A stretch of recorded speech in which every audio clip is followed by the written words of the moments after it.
Bonjour, mon nom est Pierre-Luc Asselin, conseiller aux relations de travail à l'Actis. Aujourd'hui, je vais vous parler du chapitre 12 des nouvelles ententes collectives 2019-2023, soit les jours fériés. Bien sûr, chaque situation est unique. En cas de doute, contactez votre conseiller assigné. Fériés non travaillés. Il y a 8 jours fériés dans l'année qui donnent droit à une indemnité sans avoir travaillé 7 journées, soit jour de l'an, vendredi saint ou lundi de Pâques au choix du producteur, la journée des Patriotes, fête nationale des Québécois, la fête du Canada, fête du travail, l'Action de grâce et Noël. Pour y avoir droit, il y a 2 scénarios. Le premier, le technicien doit avoir travaillé pour une même production une journée dans les 14 jours calendrier avant le jour férié et minimum une journée sur 7 jours calendrier après le jour férié. Ou deuxième scénario, le technicien doit avoir travaillé pour une même production une journée dans les 7 jours calendrier avant le jour férié et minimum une journée sur 14 jours calendrier après le jour férié. L'indemnité se calcule ainsi. Chaque journée travaillée avant le férié dans les 28 derniers jours calendrier est égale au 1/20e du MAG habituel prévu au contrat, en excluant toute prime et pénalité. Par contre, ce montant ne peut jamais dépasser 100% du MAG. Si vous avez travaillé 10 jours lors des derniers 28 jours calendrier, il sera inscrit 10/20e sur votre feuille de temps. Donc, vous serez payé le 10/20e de votre MAG.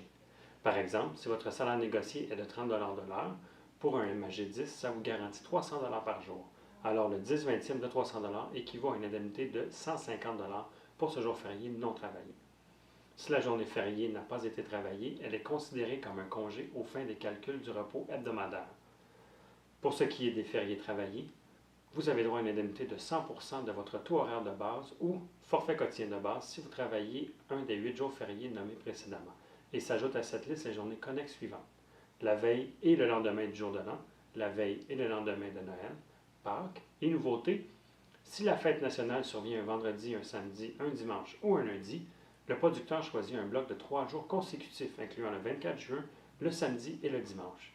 Si vous travaillez durant une ou plusieurs de ces journées, une majoration de 100% sera appliquée. Si vous travaillez un jour férié, vous avez droit à votre indemnité en plus de votre salaire majoré de 100%, sauf pour les projets non dramatiques et les dramatiques destinés à un public de moins de 17 ans. Dans ces deux cas, c'est uniquement le salaire majoré de 100% qui est appliqué. Clause particulière.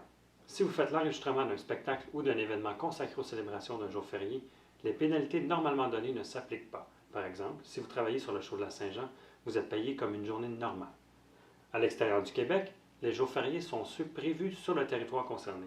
S'il y a des changements par rapport aux jours fériés prévus, le producteur doit en aviser l'Actis et l'équipe Actis avant le départ. Par contre, pour Noël et le jour de l'an, ils sont toujours considérés comme fériés. Pour plus de détails sur les jours fériés, je vous invite à consulter le document lié à cette capsule. Et rappelez-vous, une entente, ça s'applique.